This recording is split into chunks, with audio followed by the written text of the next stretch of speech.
Right. So let's start.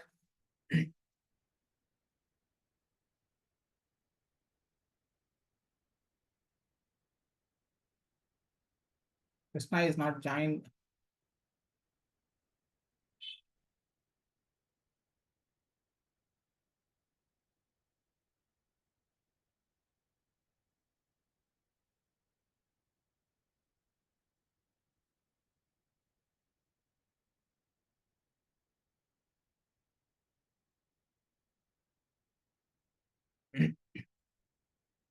Shall we start or anybody has to come?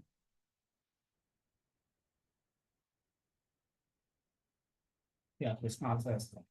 Fine.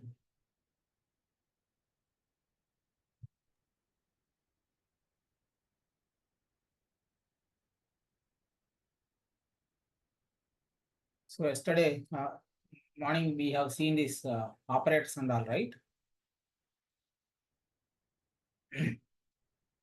So data types and operators we are explaining, right? Next one, say comma operator. Normally, what is the use of comma in our daily life? When we have multiple nouns or pronouns, to separate them, we use comma, right? Like here, integer a comma b comma c. When you are declaring multiple variables of same data type, we can separate them with the help of comma. Next one, ternary operator, or we can call it as a conditional operator. That is question mark and colon. Right. Now, the syntax of this operator is expression 1, question mark, and then expression 2, colon, and then expression 3. This is the operator. Here, expression 1 is a condition, expression 2 is a true value, and expression 3 is a false value. It is like the same if condition in the Excel. Now, here, expression 1, we can say it is a condition, and then expression 2, it is true value, and then here expression 3, it is false value. So expression 1 is a condition, expression 2 is a true value, and expression 3 is a false value. For example, I want to find out the biggest of A and B. A and B are the two variables, and I want to find out the biggest of two variables. Now here you can write that A greater than B, question mark. If the condition is true, A is big. If the condition is false, B is big. So from the right side, either A or B will come, that we will assign it to the big. If the condition is true, A will come. If the condition is false, B will come. So whatever it is, big is the biggest of A and B. Next one, we have the increment operator. This is the unary operator. It increments variable value by 1. Increment operator increments the variable value by 1. Let us say here we have two different types of increments. Pre-increment operator, that is plus plus A, or A equal to A plus 1. Instead of writing A equal to A plus 1, simply we can write that plus plus A. For example, if I take A equal to 5, then plus plus A will be 6, and A also reaches to 6. Now, let us say, for example, integer A equal to 10 I am taking. Now, in the next line, integer B equal to, if I write plus plus A, then B value is going to be 11. What happens is, first it increments the value, then it assigns to the B. First increments the value, then assigns the value to the B. If it is like something integer B equal to A plus plus, then what happens is B equal to 10 only. After that, A value will become 11. Because, so meaning of the statement B equal to, and this A plus plus, we will write like this. A equal to A plus 1. Then what is the A value here? 10, right? 10 plus 1, 11. 11 will be assigned to A. And that result will be assigned to B. But in the post increment operator, what happens is First, it assigns the value existing 10. Then after, it increments a value by 1. That is by in post increment. So what happens is here, b equal to 10 only, but after that a reaches to 11. Whereas here, in this case, if it is a pre-increment, first it increments and then it assigns to b. So here in this case, a reaches to 11 and b also will pick up 11. That is the difference between pre-increment and post-increment. Now, next one here, post-increment operator. Post-increment operator, that is a plus plus. That means here a equal to a plus 1. And if I take a equal to 5, then a plus plus equal to 5 only, but a reaches to 6. This is increment operator. Next one, we have a decrement operator.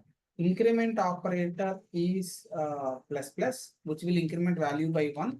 Decrement operator is minus minus, which will decrement value by 1. First one, pre-decrement operator. Pre-decrement operator minus minus a. That means a equal to a minus 1.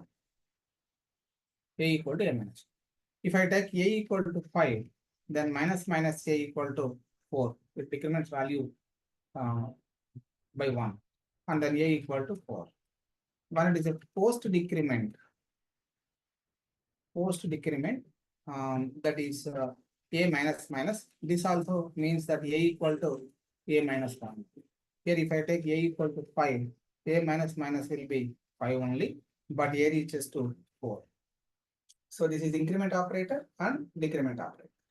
So these are the frequently or most often used operators. And there are some special operators we are going to use in the C#. As and when we get a chance to explore them, we'll see. I'm not explaining all the things as of now. So basic things I'm explaining now. So this is about variables, constants, data types, and then operators. Right. Next one, methods. Or methods, or we can call them as functions. Can anyone know the difference between method and function? Can anyone explain method and function?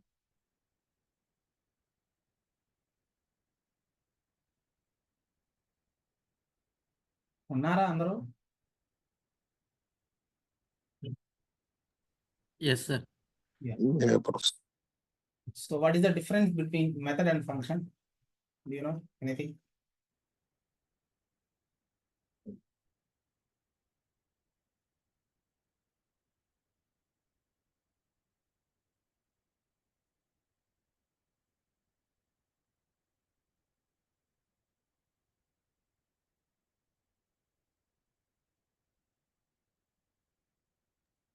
Method will have an object.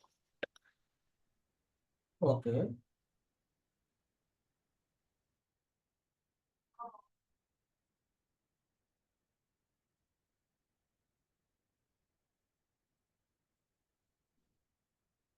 Method will not have an object.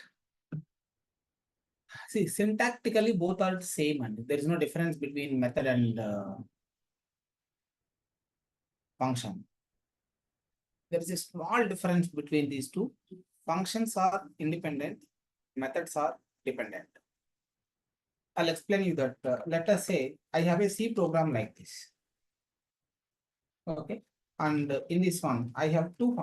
One is the main function, another one is sub function. I have main function and I have one user defined function show. So main low here, I'm calling the show function. Right. Next one here, let us say, now this is the function, right? This function I'm calling directly from the main function without depending upon anything. Next one, class, something like class 1. Here, in this class, I have a method something like this, a public void show or something like this. Okay, and there's the class. And when you want to call this method, we'll have to create an object of the class obj equal to new class 1. And then obj dot show is the method I'm calling. Now, syntactically, there is no difference. Return data type, method name, and then parenthesis. Within the parenthesis, we will pass the parameters and the definition. Here also same thing. But when you are calling the function, we are not depending upon anybody. Directly we are calling. When you are calling the method through an object of a class, we are calling. Through an object of a class, we are calling. So method invocation depends upon object of a class. But whereas function invocation, it is independent. Directly we can call the function. That is the only one difference between function and method. Functions are independent, methods are dependent. In C, we call them as functions. In OOP concepts, like in the C++, Java, C#, everywhere, we call them as methods. So other than that, everything is same.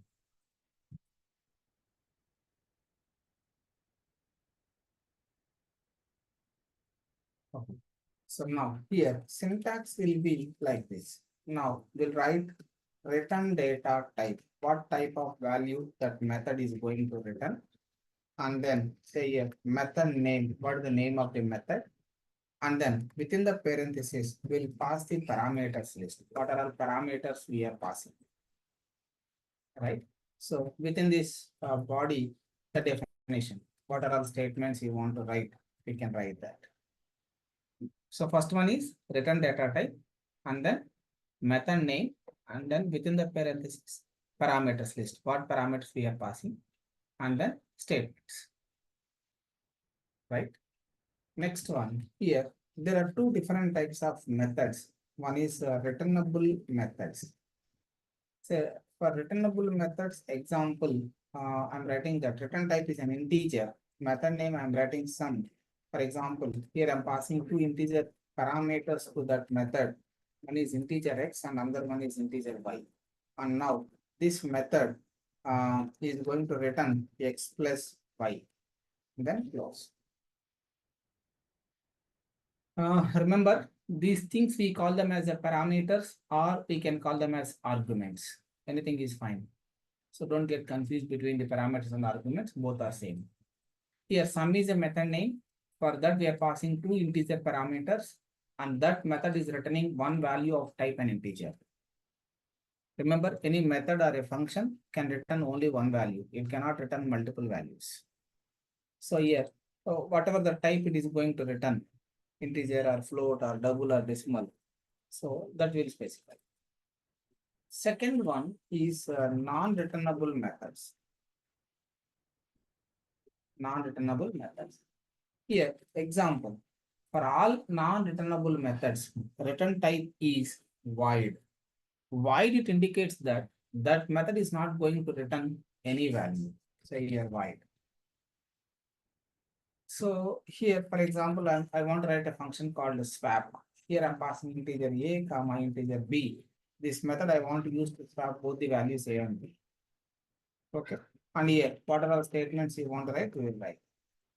If it is a non-returnable method, there should not be a return statement in the definition. If it is a returnable method, it should have the return statement in the definition. See, returnable method without return statement, it is an error. Non-returnable method with return statement is an error. So we need to take care of these two things. So returnable method will have the return type and return statement. Non-returnable method will have the return type as void and there will not be any return statement. So this is about methods or functions. Anything is same. Clear? Yes. Yes, sir. Yes. Fine.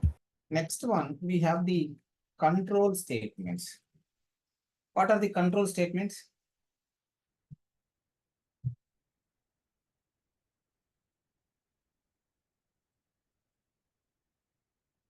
Control statements are used to control the flow of statement execution in the runtime in order to achieve the required result. Control statements are used to control the flow of statement execution in the runtime in order to achieve the required result. So once if the program execution is started, we'll be able to control the flow of statement execution with the help of these things.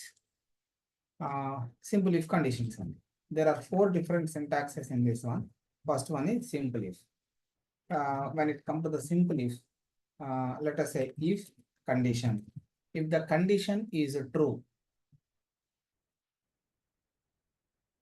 if the condition is true, we will execute statements. And if the condition is false, directly we will go to next statements. The condition is true, statements and next statements. The condition is false, directly next statements. We'll go to directly next statements. And the second one, if else. Okay. And here syntax. Let us say if condition. If the condition is true, then we will execute statements 1. Else, if the condition is false, we will execute the statements 2. Statements 2. After that, we will go to the next statements. The condition is true, statements 1, next statements. The condition is false, statements 2 and next statements. So this is if else. And the third one is else if ladder. For example, if I am checking a student result, first we will check for the first class. If it is there in the first class, we can say first class. If it is not there in the first class, can we say it is fail? No. No. We need to check the second class.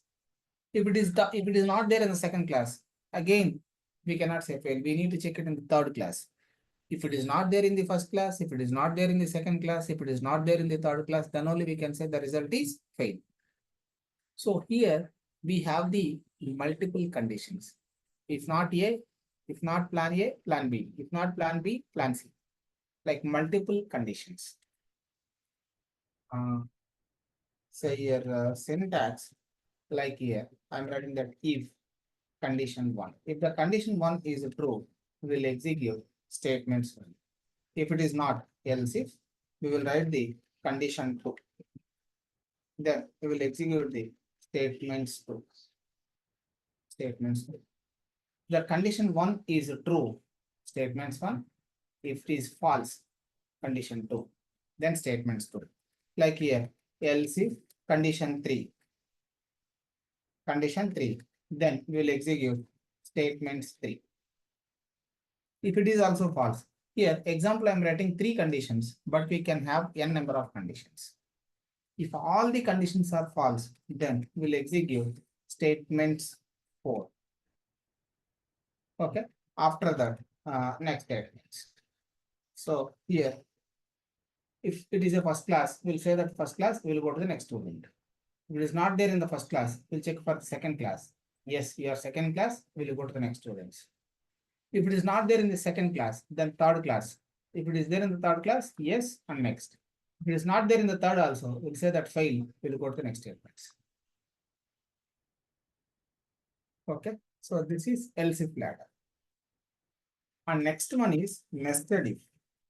Here it is condition within another condition. For example, if you pass primary test, we will go to the secondary test. If you pass the secondary test, then we will go to the final test. Here it is a condition within another condition. Say for example, condition 1. If it is true, then we will go to the if condition 2. Condition 2. If it is also true, I'm going to the third condition. Like here, if condition 3. Like we can write n number of stages or n number of levels. If it is true, I'll execute that statements 4 or something. If the condition 3 is false, 1 true, 2 also true, third is false, then we will execute statements 3 or something. In case second only false, I will execute that statements 2. And if first condition only false, we will execute the statements 1. After that, we will go to the next statements. These are the 4 different syntaxes in conditional statements. And depending upon the requirement, simple if can be utilized, simple if can be used in the if else can be used in the else if can be used in the simple if, wherever you want, however you want, you can use it. It is not mandatory to use only one, or it is not mandatory to use all the things together. It is not at all mandatory anything. Depending upon the requirement and the business logic for which you are writing a solution, as per that we'll be able to use any one of these things or together also. Okay. So these are the four different syntaxes of control statements. Next one here, control looping statements. Here, control looping statements are nothing but loops. When some part of a program or some group of statement, if you want to execute repeatedly, some part of a program or some group of statements, if you want to execute repeatedly, we will use control looping statements. There are different loops here. First one is while loop. Say your while loop syntax will be like this. Normally, when you talk about any loop, it contains three parts only. From where you want to start, up to which point you want to run, and what is that step value.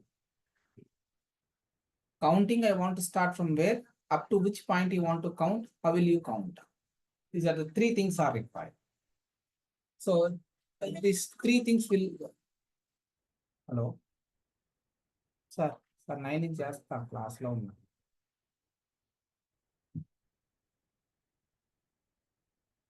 So here three things. First thing is loop variable initialization.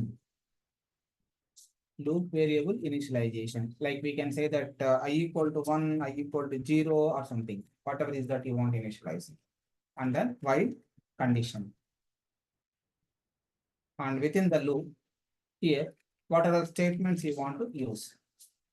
Statements.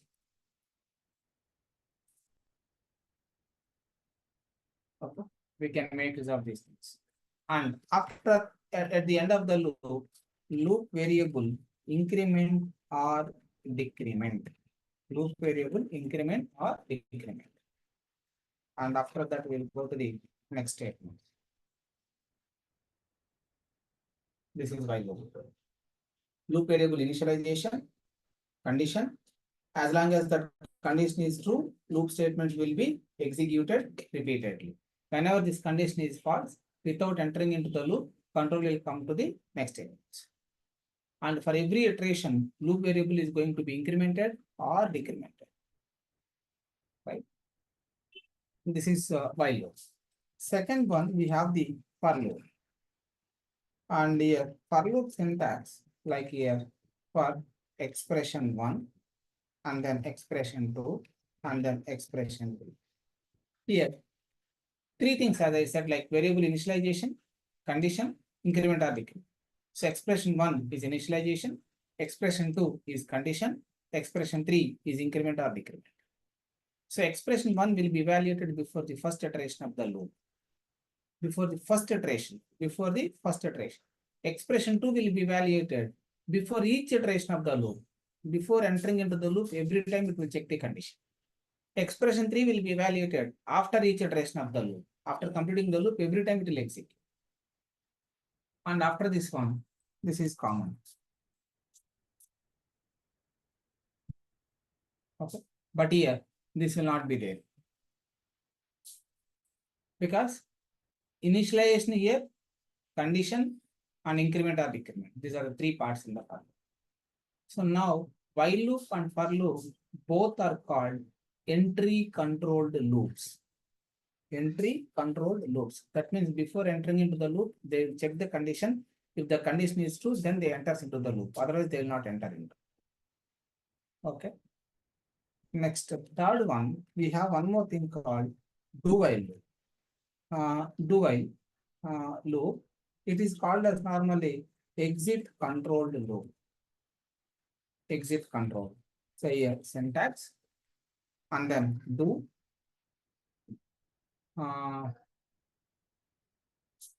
To statements. అయితే here before starting this one, we will have that loop variable initialization. loop variable initialization. Then it enters into the loop. See, without checking any condition, directly it enters into the loop. It executes all the loop statements. Then, while coming out from the loop, it will check the condition. If the condition is true, again, second time it enters into the loop. If the condition is false, from there directly it will come to the next statement. So first time execution of the loop before checking any condition, it takes place. Whereas here, while loop and for loop, even the first time execution also, if the condition is true, then only it happens. Here, one time, however, it will execute. Okay. So these are the three different loops, and there's another thing called for each iterator over a collection that I will explain you while I'm explaining the collections, how to iterate over a collection with the help of the for each. But basically, these are the three loops or control looping statements. And next one, branching statement. What is that branching statement? Can anyone? Switch case. Switch case is a branching statement. When you have multiple branches, you will be able to select one branch and your execution will continue in that branch only. Okay. Now here syntax. Sorry. We will write that switch and then say here option value, whatever is that option you want to select or to which branch you want to go. Now the switch statement will have option one. These are called case constant expressions. Your option value will be compared with all these case constant expressions where it is matching. Their execution will continue and then break. So it will come out from the switch statement. Like here case and then say option two. Say here option two. Now, if your option value is matching with the option two, then here statements two or something, and then break statement. Like your option value will be compared with all case constant expressions. Then where it is matching, their execution will continue. If your option value is not matching with any of the case constant expressions, then it will go to the default. It will go to the default. Say here statements three or something. And remember in the C sharp, normally in the C, C++ and all, default does not require the break.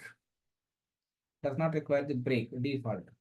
But in the C sharp, default also requires the break. Default also requires the break.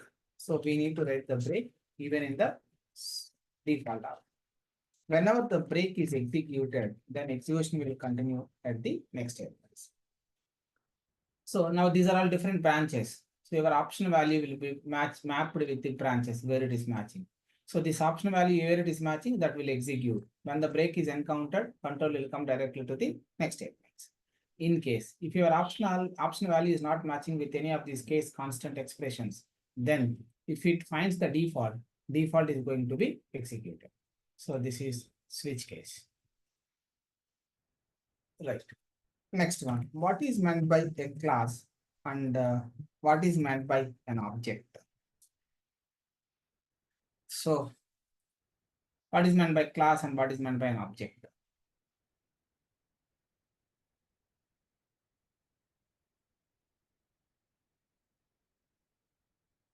Can anyone?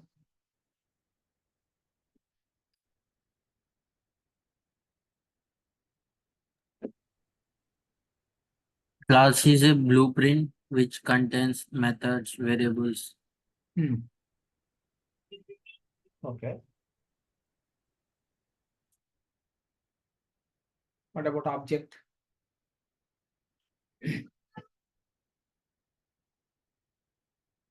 Anybody else?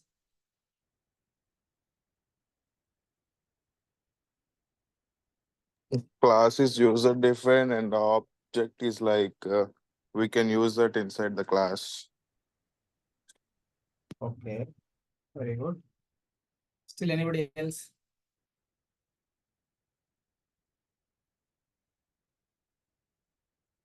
See, as you said, it is right only, but see here, I'll find you in that one. See, in object-oriented programming language, if you understand this, what you can say, class and object, how to define a class, how to define methods inside the class, how to create an object of a class, how to invoke the methods inside the class. If you understand about all these things, that means 50% of your development is over. You should understand all these things.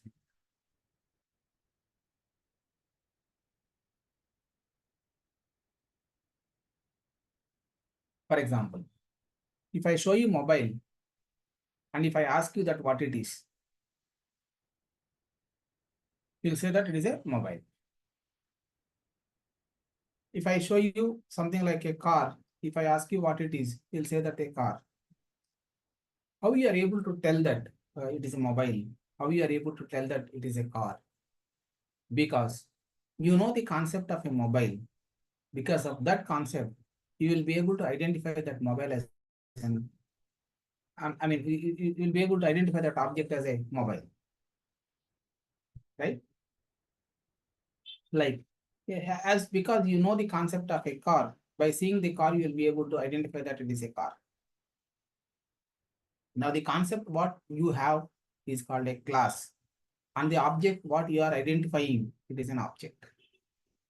Normally, in our daily life also, we call it as an object only, right? So, class is a concept. Object is an entity to that concept. Class is a concept. Object is an entity to that concept. For example, you are able to identify the mobile because you know that concept. If I ask you to show that concept, it is there in your brain. How can you show that? You cannot show it, right? You can identify the object, but you cannot show the concept of a mobile which you have in your brain. So we can say class is a virtual, object is a real. When you define any class, it will not allocate any memory for that class. When you create an object of a class, then the memory will be allocated. When you create a class, it will not allocate any memory. When you create an object of a class, then memory will be allocated. So class is a virtual, object is a real.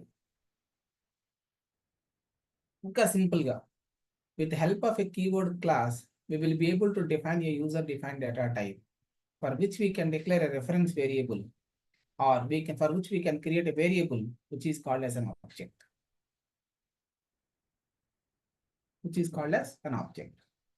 So technically we can say that class is a logical construction of data members and member methods into a single unit. Best example, and let us take a classroom where we will have students as well as the faculty. There is something class is going on. There is a faculty inside the class and there are 10 students inside the class. As an outside person, I want to call the students. I want to meet some particular student. Will I able to talk to that student directly who is in the class? Because faculty also is there in the class. When there is a faculty in the class from outside, nobody can interact directly with the students. If you want, you can interact with the faculty and the faculty can make the student to come out or to interact. In the same way, here, students in the class are nothing but the data members. Faculty in the class is nothing but the member method. So class is a logical construction of both data members and member methods into a single unit.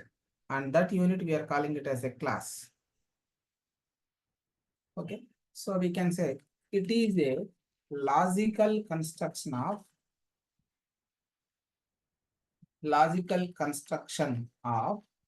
data members and member methods into a single unit. It is a logical construction of data members and member methods into a single unit, which we are calling it as a class.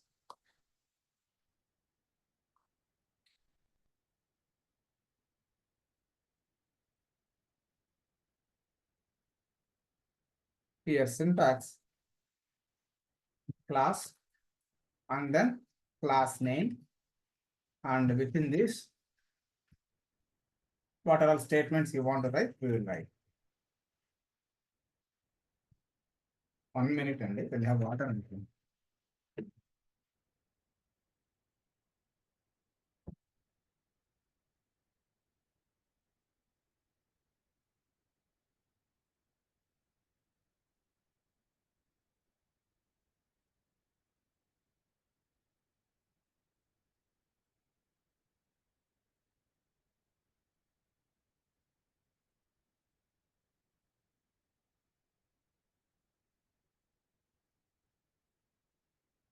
Yeah, so your class and a class name, inside that what are the statements you want to write.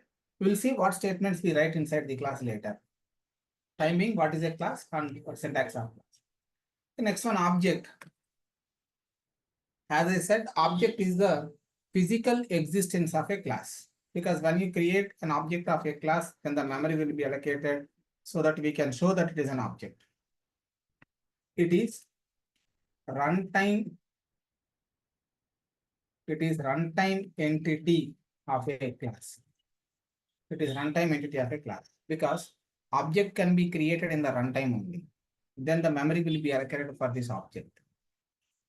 And we can say it is instance variable of type class. Object is the instance variable of type class. And we can say it is physical existence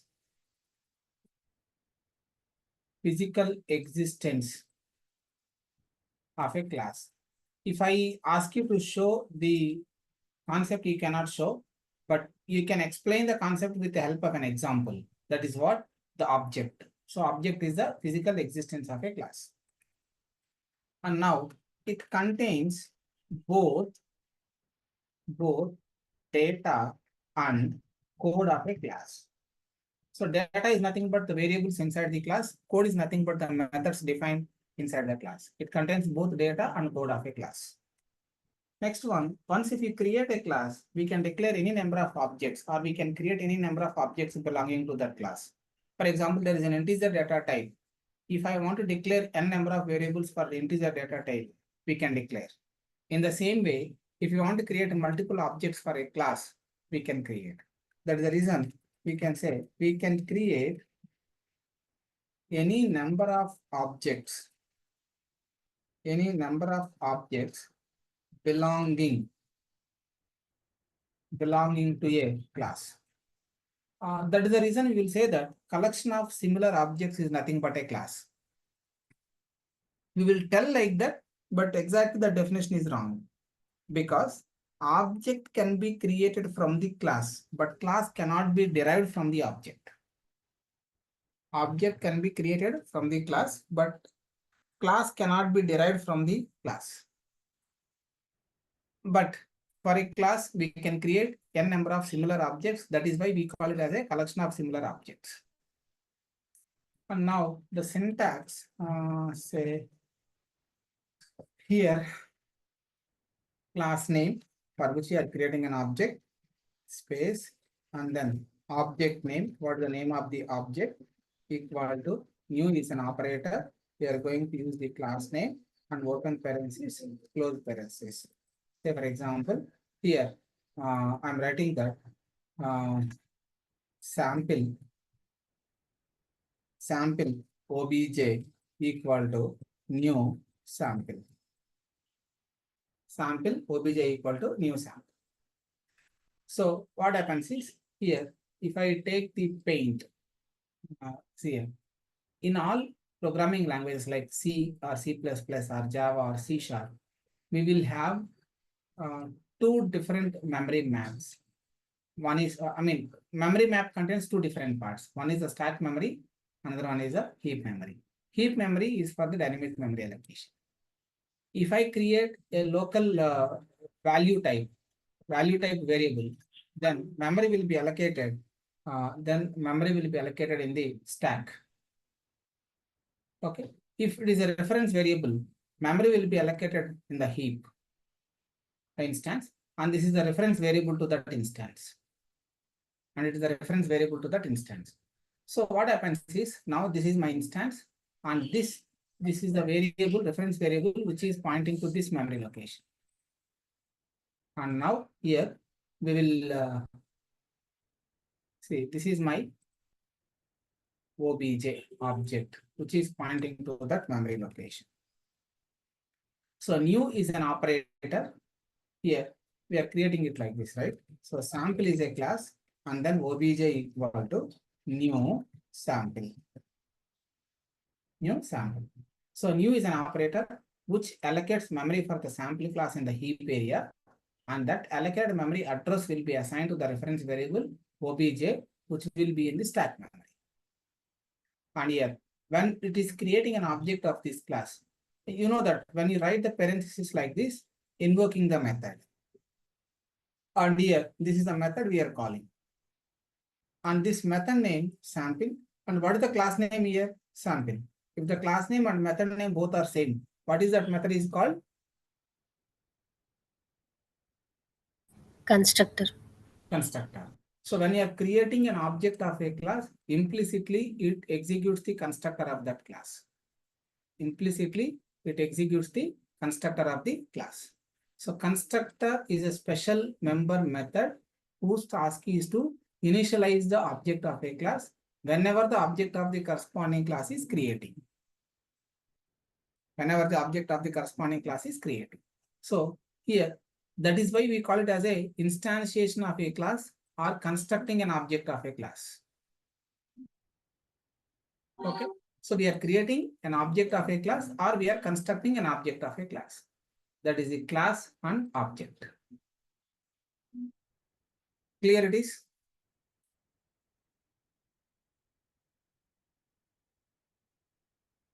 Is it clear for everyone? Yes, sir. Yeah. Yes, sir. Next one, syntax of C#.NET application. Syntax of C#.NET application. Okay. Now, the C#.NET application, and this is an object-oriented programming language. When you see outline of the project or the program or the application, it contains collection of classes and interfaces. So as of now, we don't know the interfaces, we know the classes. Let us think in that way. Your application contains collection of classes. Like here, say a class and then class 1, for example. Okay, and then say a class and say a class 2. And then say a class and then say a class 3. Like we will have the n number of classes in the project. Class 1, class 2, class 3. And one more thing here, you can write these classes in any order. Class 1, 2, 3 or 2, 1, 3 or 3, 2, 1 or 3, 1, 2. However you want, you can write. We can have classes in any order. Class 1, class 2, class 3 or class 2, class 1, class 3. In any order you can write. Order is not at all constraint. Only name of the class is a constraint. And we can have n number of classes in the project. And now in the C#, in each class, we can define 7 types of items. Like we can define the variables. We know what is a variable. And we can define the constants. And we know what is a constant. And we can define the constructors. We know the constructor, which is used to initialize the object of a class. And next one, we can write the destructor also. But here, destructor is not required because, see, Java cannot support for the destructors. C# can support for the destructors. Even though if you write the destructor or if you don't write the destructor, it makes no difference. It makes no difference because destructor is used to destroy the object. But however, we have the garbage collector in the common language runtime. We have the garbage collector in the common language runtime. This garbage collector collects all unnecessary objects then and then. Whenever the object is no longer required, that object will be collected immediately by the garbage collector. So that even if you write the destructor or if you don't write the destructor, it makes no difference in the C#. You can forget about it, no need of writing. Next one, we will have the methods. We know what is a method, right? Method is a block of source code which can perform a particular task and it can be reused for n number of times. So methods. Next one, we have the properties. Okay. Properties are also nothing but special methods. Normally, you might have idea about these things, get and set accessors. These get and set accessors we can define with the help of these properties. Properties will help us to access the private variables from outside the class and to set a new value to the private field from outside the class. So properties. Anyway, in the programming, we will see all these things. And next one, we can write the event procedures. Event procedures are also nothing but special type of methods, and that method is going to be executed when that particular event occurs. Unless until that event is occurred, that event procedure will not be executed. So these are the 7 types of items we can define inside the class. We can define the variables, constants, constructors, destructors, methods, properties, events. Other than these things, nothing we can define inside the class. And now, your application can have n number of classes, and each class can have n number of methods. However, at least one class must have a main method that is an entry point to your compiler. If in all the classes, across all the methods, if you don't have the main method, that application execution cannot be started. So your application should have a main method in any one of the class. So when you start an execution of your project, compiler will search for the main method from all available classes. From there, it starts the execution of your project. Right from the C or C++ or Java or C#, everywhere, main method is mandatory. That is an entry point. When you start an execution of the project or the application, it starts execution from the main method only. And it searches for the main method from all available classes. Now, it can be in any class. The syntax of that main method will be like this: static void main and then string arguments. This is the syntax. And some people know the Java, right? In Java, here it is a small m and here it is a capital S. But here it is a capital M and here it is a small s. That is the only difference. Other than that, everything is same. Right? Now, what is this main method?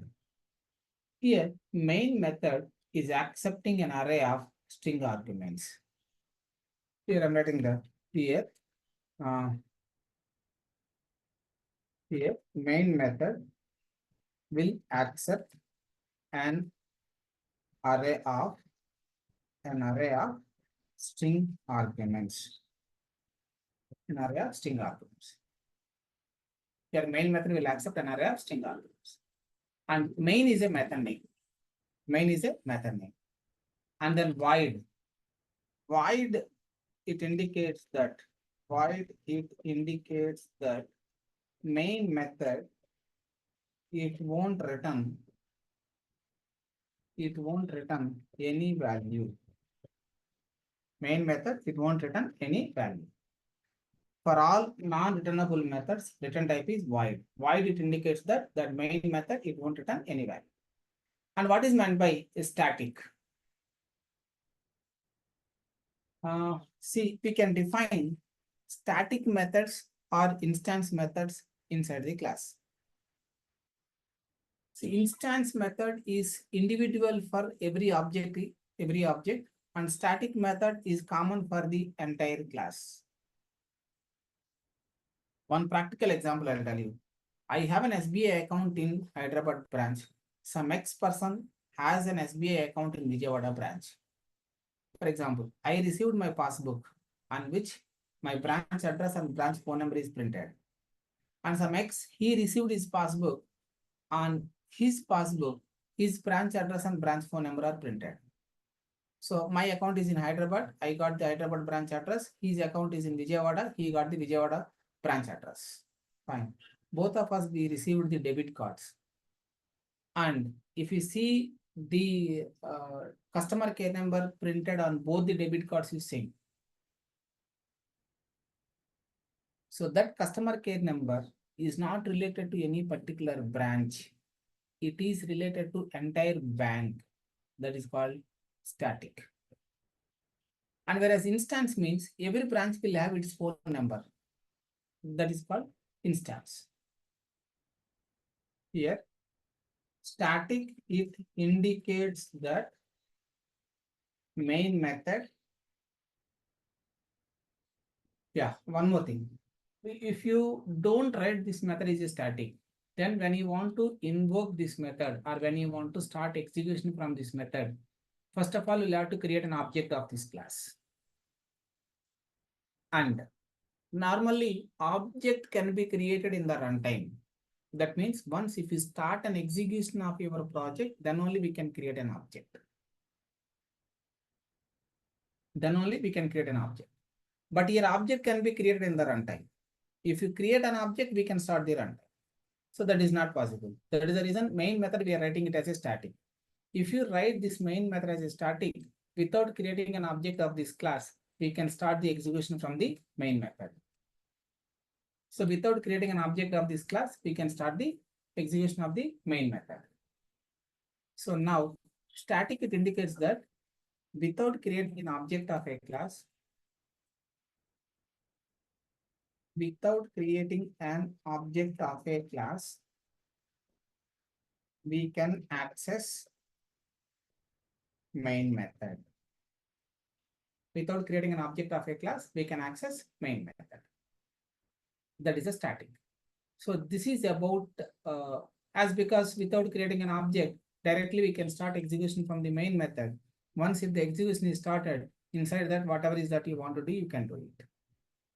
So this is the syntax of the C#.NET application. Clear, everyone?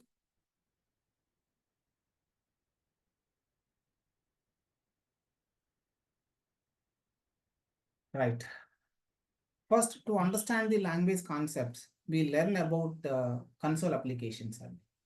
So console applications output statement is now system.console.writeLine. Now C# or in the .NET framework, we follow the Pascal case.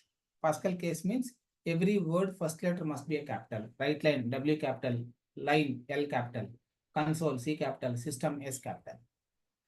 So every word first letter must be a capital. We follow the Pascal case in the .NET. And now here we can say WriteLine. WriteLine is a method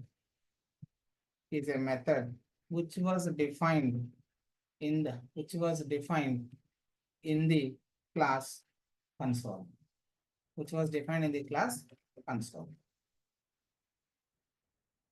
Okay, it's a predefined class.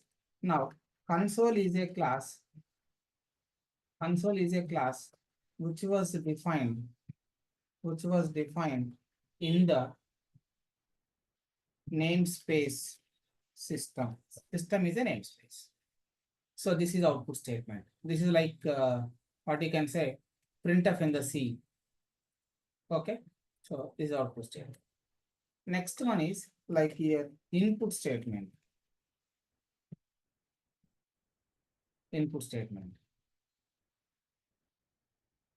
This is for accepting data from the keyboard. So here same system.console.readline. Here also the same thing. Readline is a method, console is a class, and system is a namespace. So like here,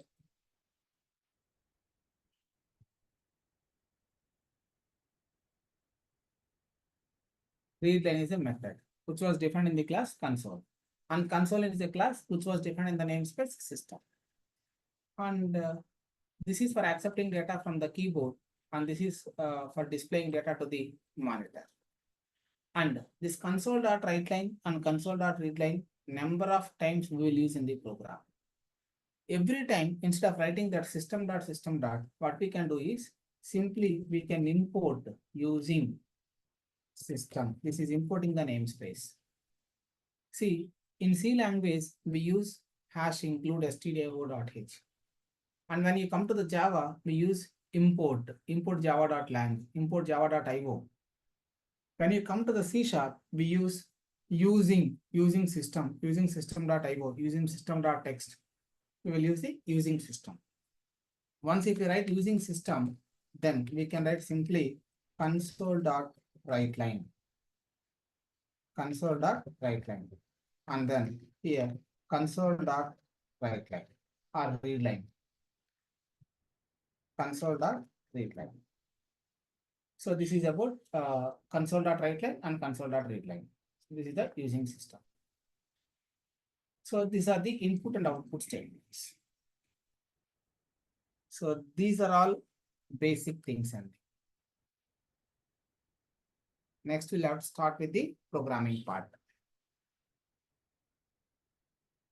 Clear all of you this one?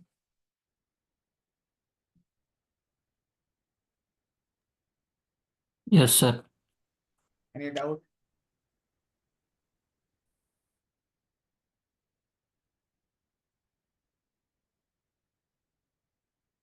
Clear everyone? Now, I'll do something. By today evening, you install this Visual Studio 2022 download. This is an IDE for the .NET framework. Download the Visual Studio IDE, and there you can find out that this download Visual Studio Community Edition. You take only Community Edition. This is a free one. Anybody can download and install it. And if you go to the professional and enterprise, you'll have to purchase the license. So select the Community Edition, download it, and install it. Okay, na? So from next class onwards, we'll start the programming part. So once if I start the programming part, you need to spend time on the system for practice and other things. We'll give you the exercise questions also. You are supposed to solve those. Clear? Okay. Yes, sir. Yes, sir. Done. So next tomorrow we'll connect it again. Okay. Yes, sir. Thank you. Bye.